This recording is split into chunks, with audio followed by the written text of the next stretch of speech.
cuidado con las emociones, fíense solo de la inteligencia y la razón. Bueno, este ha sido el discurso de los últimos 2000 años. Y ahora viene la ciencia y dice, no es verdad, sin emociones no se puede ni vivir ni decidir. En redes, en unos instantes, verán por qué.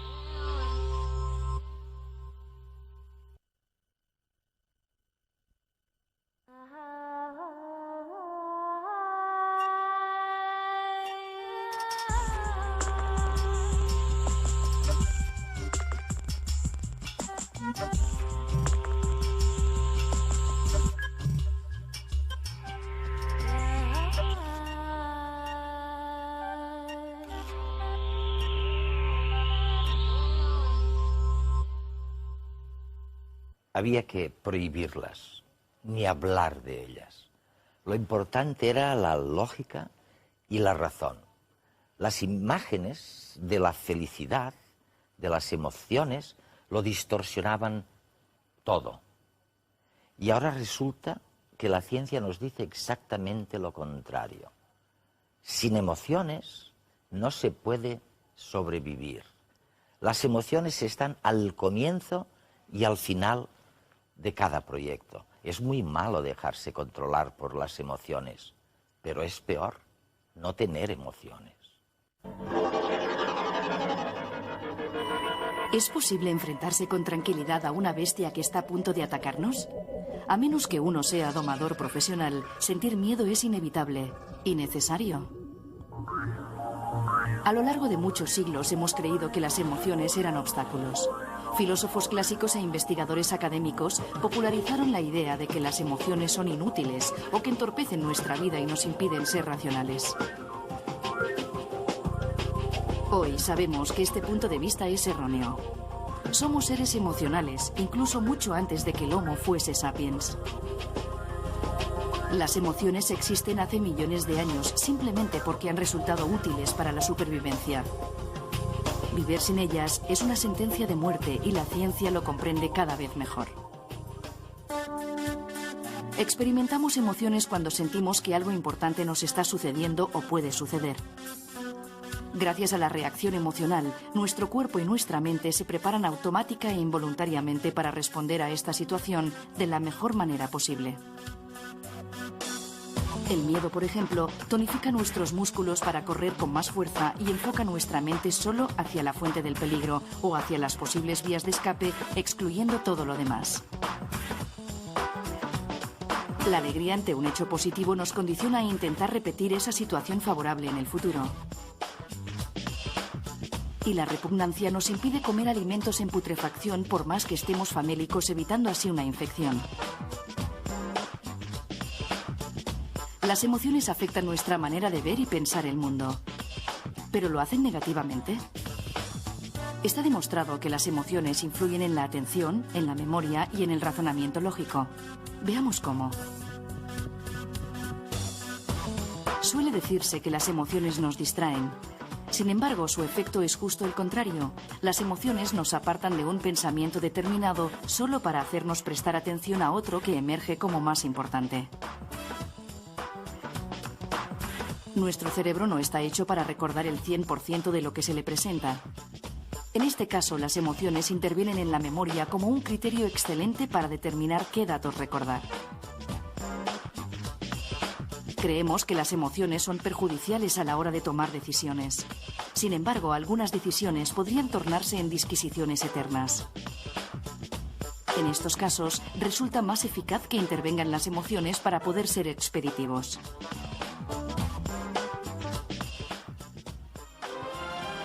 Un ser como el Capitán Spock de la serie Star Trek, muy inteligente pero carente de emociones, solo puede existir en la ficción. De hecho, la selección natural lo habría eliminado mucho antes de llegar a las naves espaciales. Hoy en día ya no convivimos con fieras salvajes, pero estamos habituados a coches que parecen conducidos por bestias. Necesitamos emociones no solo para sobrevivir al tránsito de la ciudad, sino también para tomar ciertas decisiones de manera eficaz, para comunicarnos y comprender a otras personas, y en definitiva, para asegurar la transmisión de nuestros genes.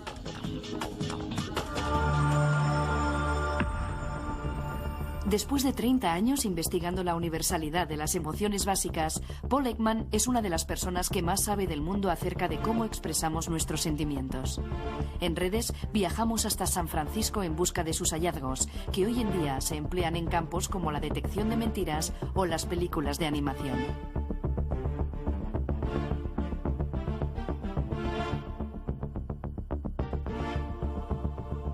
Paul, realmente eres un pionero. Hace 30 años a nadie le importaban las emociones y todavía menos las expresiones faciales de las emociones.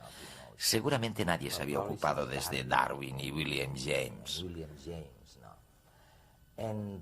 Y tú llevas trabajando en esto 30 años. En realidad, 40 años. 40 años. El primer artículo que escribí fue en 1957. Dios mío, esto es mucho tiempo. Casi 50 años. Y realmente, lo que la gente siempre recordará es que en contra de lo que casi todo el mundo pensaba, tú sostenías que las expresiones faciales, la sorpresa, la ira, el asco... Eres bueno. Debería fotografiarte. Bueno, tú dices que son universales estas caras. Sí, empezamos pensando que no lo eran. Yo estudié a finales de los 40 y principios de los 50, cuando todo el mundo estaba muy influenciado por el punto de vista de Margaret Mead sobre el impacto cultural. Lo importante del comportamiento social era producto de la cultura, y era una visión de la naturaleza muy poco probable. Éramos como una tabula rasa, e incluso se creía que había culturas que no tenían ninguna emoción.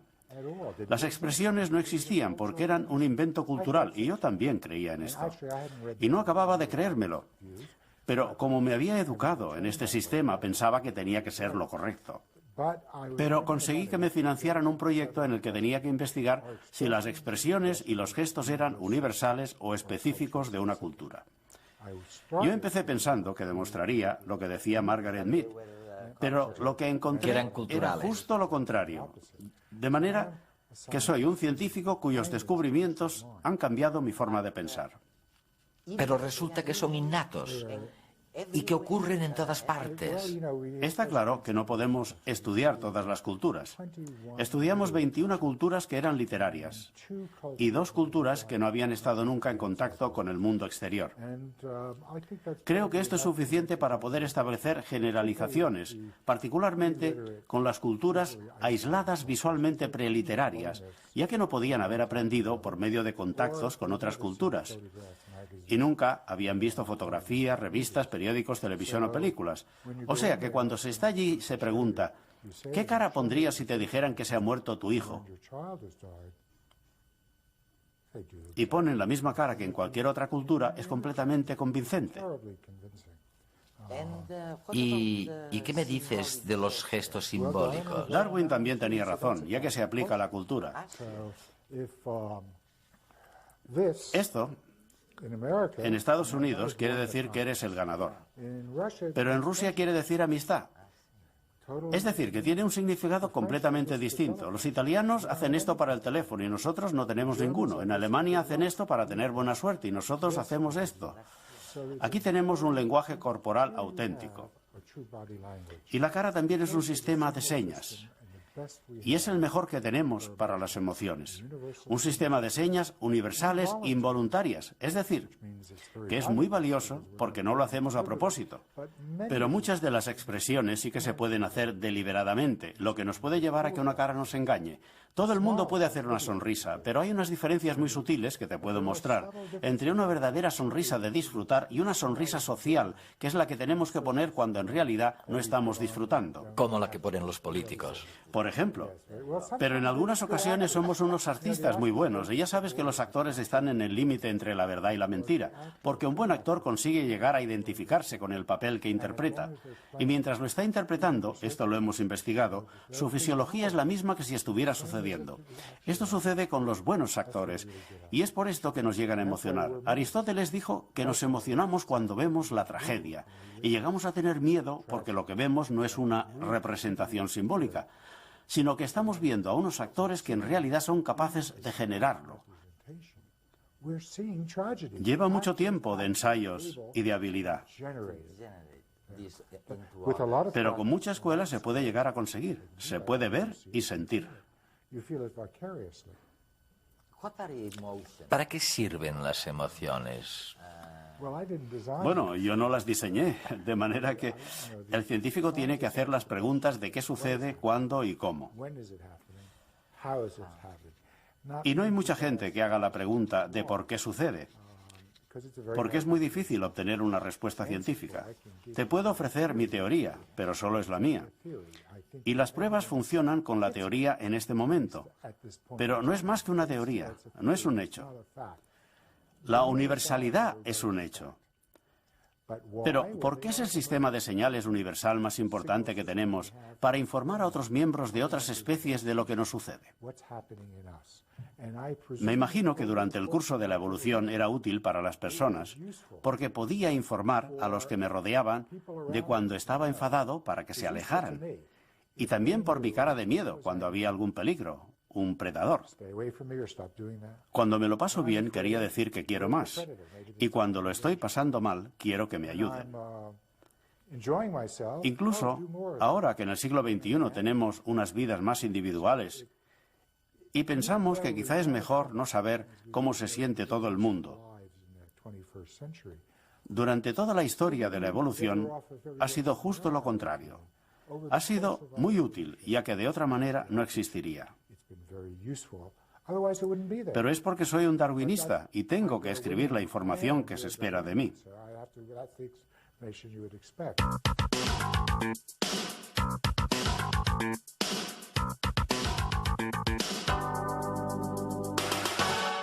Los políticos hablan a los ciudadanos y por lo tanto necesitan encontrar un discurso que les permita llegar y ser recibidos de la mejor manera posible, ¿no? Por eso los políticos intentan encontrar empatías emocionales, sintonías emocionales que permitan después ser como una especie de puente hacia las nuevas ideas o hacia los mensajes políticos, ¿no? Sin este puente emocional es muy difícil hacer política hoy, ¿no? Y para ese puente emocional, el conjunto de recursos de imagen, gestos, movimientos, posturas, tono, timbre, son determinantes, ¿no? Porque las emociones se construyen así, ¿no? Con movimientos, con gestos, con tonos de voz.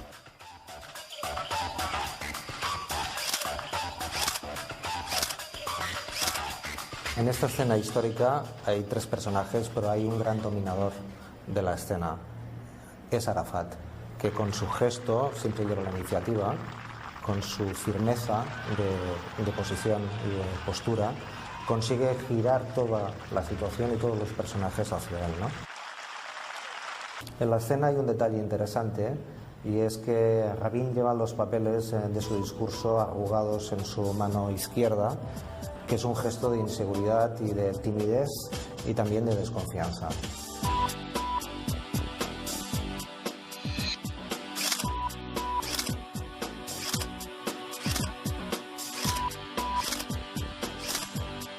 En esta escena, Franco se dispone a agradar a Hitler. Su actitud, su manera de dar las manos tan afectuosa, cruzando la una sobre la otra, es un gesto inhabitual para dos personas que no se conocen, pero en la que una quiere mostrar un grado de afecto y de familiaridad inexistentes. La actitud de Franco yo creo que sorprende a Hitler, que quizás esperaba un saludo marcial inicial, por eso lleva los guantes en la mano, y le obliga finalmente de manera improvisada a sacarse el guante de la mano derecha para poder de nuevo saludar a Franco con el contacto de las palmas de las manos, ¿no?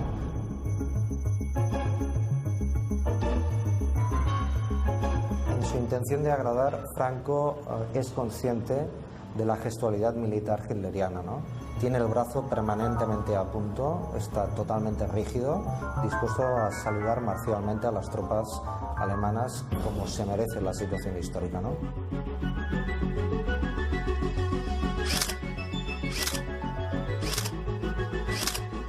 Hay un elemento en esta secuencia que es la distancia entre los cuerpos, es decir, la distancia que, por ejemplo, hay entre el presidente Barroso y Blair, y entre Blair y Bush es mucho mayor que la que tienen, digamos, Bush y Aznar, ¿no? Las distancias, digamos, en la posición de una fotografía marca también los grados de proximidad y de sintonía. La secuencia también nos ofrece la sonrisa de Aznar, ¿no? No es tanto una sonrisa, sino una posición facial de máscara, de protección y de distancia respecto a cualquier situación que le permita protegerse, ¿no? Paul, si existe de veras una expresión facial ideal que exprese la agonía y la tristeza, ahí la tenemos, ¿eh? Sí, es muy intensa y probablemente no podría serlo más. Pero si pensamos en las circunstancias de esta pobre mujer, se acaba de enterar de que habían encontrado el cuerpo de su hijo, un adolescente. Durante meses se había dado por desaparecido, pero ella todavía tenía esperanza de encontrarlo vivo. Sin embargo, lo habían secuestrado, torturado y matado. Ella tiene, como la tendría cualquier madre, una angustia tremenda. Y por supuesto no hace falta entrar en los pequeños detalles. Cualquiera puede verlo, ya que todo está marcado en su cara. Las cejas que se levantan en ángulo. Este es el signo más fiable de la tristeza. También se puede ver cómo las mejillas se levantan y los labios están estirados y arqueados, como si estuviera gritando. Yo creo que en este momento estaba llorando y la barbilla también está elevada. Podemos ver también aquí una versión reducida de su cara, que debe ser un familiar o alguien que pasaba. Incluso esta imagen hace que nosotros también nos pongamos tristes, ya que el mensaje, la función de la angustia, es decir, que se necesita ayuda y que alguien nos conforte. En este momento está desesperada. Y después te enseñaré también el signo sutil que señala el comienzo de la angustia, o que se la está intentando esconder, pero aquí está completamente desarrollada y descontrolada. Veamos estos detalles que muestran la tristeza cuando ya ha empezado, pero todavía no es evidente.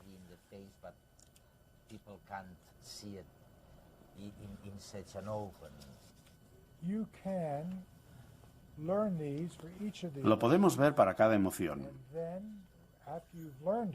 Y en esta prueba vamos a comprobar lo que podemos aprender.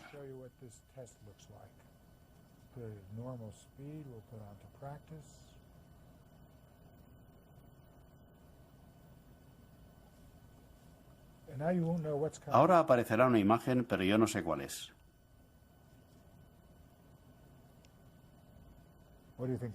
¿Qué crees que era? Tengo que verlo otra vez, ¿eh? No puedes, solo tienes una oportunidad. Sorpresa. Sí, tienes razón. Muy bien. ¿Quieres verlo otra vez?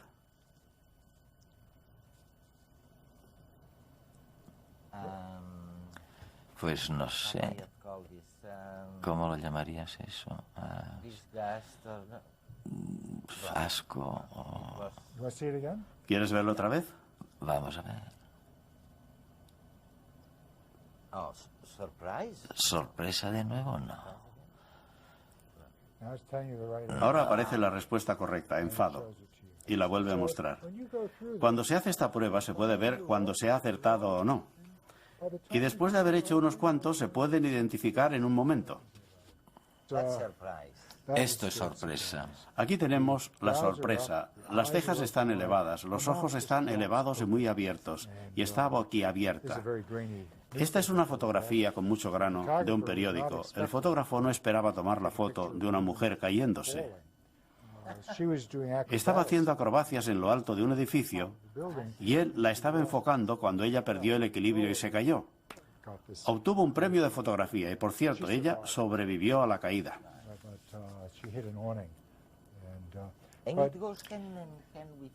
Y dices que eso está muy vinculado al miedo.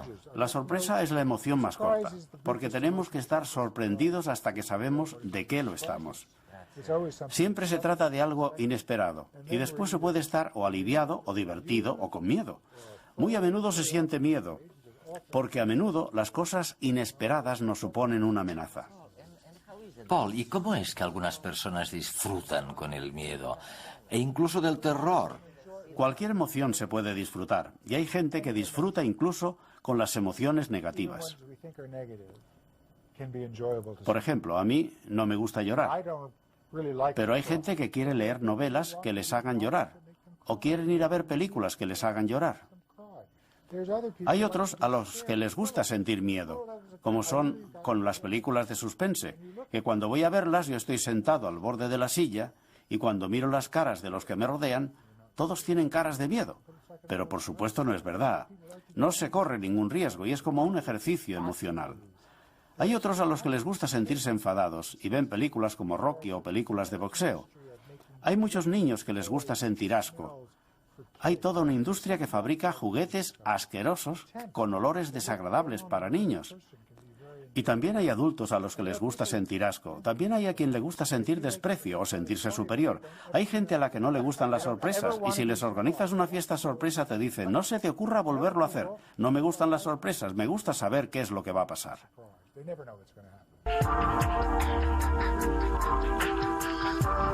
Las emociones nos dominan. El legado genético que hemos heredado determina nuestras reacciones ante situaciones concretas. Son las emociones innatas. Sin embargo, a lo largo de nuestra vida también aprendemos a emocionarnos ante determinados estímulos y estos quedan grabados en nuestro cerebro. Es la memoria emocional, un resorte que se activará en situaciones concretas. Con cada estímulo que desencadena una emoción se crean nuevas conexiones entre un grupo de células en nuestro cerebro. Es una especie de asamblea celular que retiene el aprendizaje emocional. El conjunto de todas estas asambleas celulares forma la base de datos que contiene todo lo que nos emociona. Y aunque es fácil añadir datos, borrarlos es muy complicado. Por eso es tan difícil controlar totalmente nuestras emociones.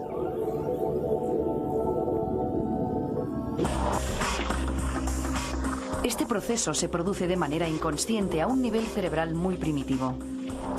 Incluso animales como la mosca de la fruta o los caracoles experimentan este tipo de aprendizaje emocional.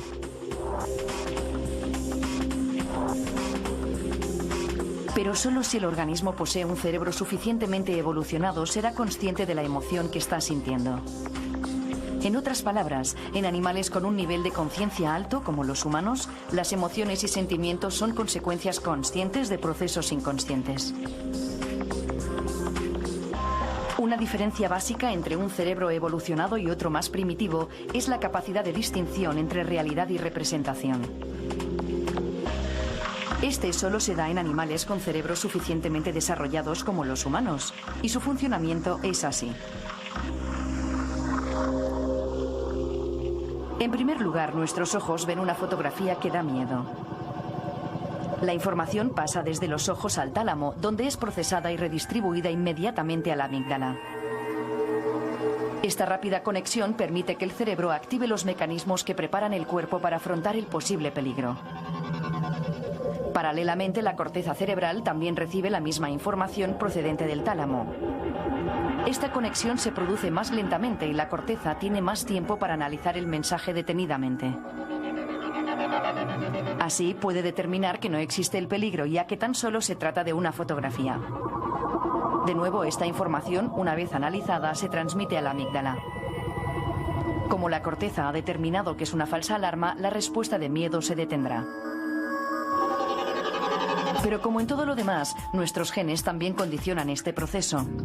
Se ha demostrado que en personas con una variante genética defectuosa, el mecanismo de distinción entre representación y realidad no funciona correctamente.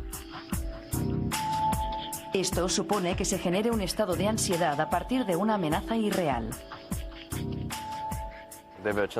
Eran básicamente fotografías de caras que daban miedo, pero que por supuesto no suponían ningún peligro. Lo que sucede es que la amígdala se activa al ver las fotografías y se pone en contacto con el cíngulo, que es una zona más moderna del cerebro que la amígdala. El cíngulo de la persona sin la variante genética dice, esto es simplemente una fotografía, e inhibe la respuesta de miedo, puesto que no existe ningún peligro real. Y no se padece ansiedad. En la persona con la variante genética no se produce la inhibición. La amígdala está hiperactiva y da lugar a una respuesta de miedo. Pero todo este conocimiento acumulado durante 30 años, ¿qué utilidad tiene? ¿Para qué sirve? ¿Puede ayudar a alguien saber todo esto? ¿Se puede evitar, por ejemplo, que la gente sea violenta simplemente porque hayan aprendido a ser conscientes de cuándo está brotando la ira? Hay 4 capacidades. Y en este último libro, no sé si escribiré otro, pero en el más reciente, Emotions Revealed, he puesto todo lo que he aprendido sobre las emociones durante estos 40 años y que puede ser útil durante la vida. Si había cosas que eran interesantes, pero solo para mí, y no tenían ninguna aplicación práctica, las he dejado fuera del libro. La capacidad número 1 es la más difícil de aprender, y es el ser capaz de elegir el ser o no ser emotivo. Incluso el Dalai Lama, con quien he hablado, dice que no se puede elegir de dónde nace el impulso de la emoción. Esto es automático. No puedes. Pero lo que se puede desarrollar es la capacidad de darse cuenta de que nace el impulso antes de que se actúa. Es decir, que hay un espacio entre el impulso y la acción.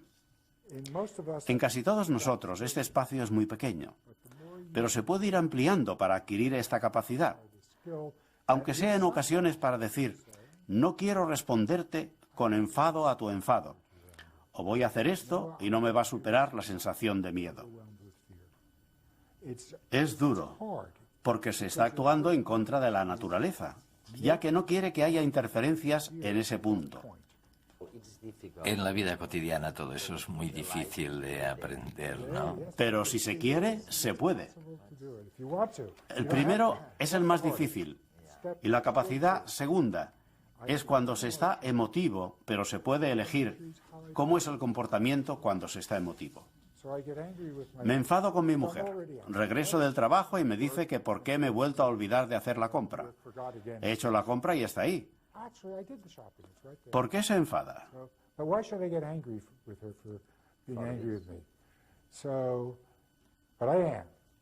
¿Cómo voy a comportarme para expresar mi enfado de forma que maximice la utilidad del enfado para ella y para mí? ¿Se puede elegir esto?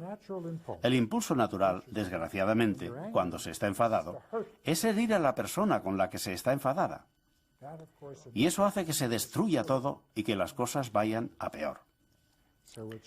Lo que hay que intentar hacer es dirigir el enfado hacia la acción que ha herido, no hacia la persona como actor. El tercero es una bomba.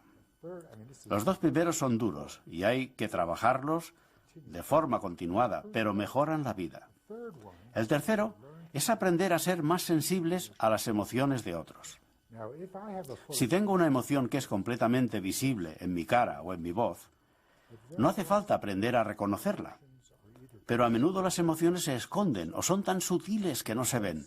Y yo tengo la herramienta, que ya hemos visto, que enseña a todo el mundo a reconocer esto y a saber automáticamente cómo se siente la otra persona, incluso si ellos no saben cómo se sienten. Es increíble. Una información que se puede ver en la micro. Eso es, en la microexpresión facial. Y luego está la última capacidad, a la que en la época en que escribí el libro no le di mucha importancia. El libro se publicó en 2003, y esto quiere decir que yo lo entregué a la editorial en 2001, que es cuando sucedió el 11 de septiembre.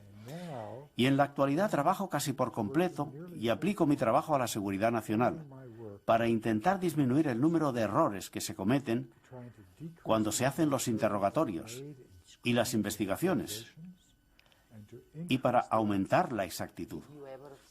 ¿Habías pensado alguna vez durante estos 30 años, cuando empezaste a estudiar las expresiones faciales de una tribu en el Pacífico, que acabarías siendo un valor activo para la seguridad nacional? No, nunca lo pensé. Y las aplicaciones de este trabajo son impresionantes. He sido consultor de las 3 empresas más importantes de animación en este país: Disney, Pixar e Industrial Light and Magic. He formado actores y he rechazado la petición de algunos políticos para hacerlos más creíbles. Y mi trabajo se ha utilizado en un contexto médico para evaluar a pacientes que están en riesgo de sufrir enfermedades coronarias. Esto quiere decir que la cara, las emociones, se aplican en todas partes y en todo lo que importa. Y lo que he hecho es abrir y revelar cómo funciona.